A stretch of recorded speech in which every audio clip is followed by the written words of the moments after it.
Hey guys, and welcome back to our channel How to Guide. In this tutorial, we're gonna look at how to add WhatsApp to your LinkTree profile. Now let us begin.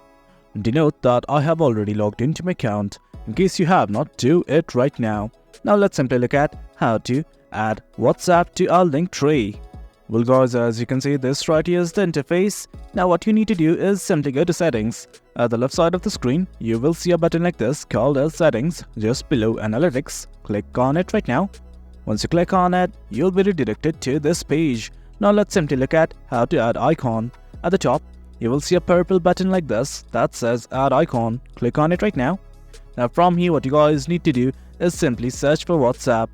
Right here, just below TikTok, you can see WhatsApp. Do note that you can directly search from here as well in the search button. I'm gonna click on WhatsApp right now. What you need to do is simply enter your WhatsApp number. I'm gonna enter it right now. Well, as you can see, I have entered a WhatsApp number. Once you've entered it, simply hit on add to LinkTree. And that's it guys. That's how we add WhatsApp to your LinkTree profile. It's quite easy.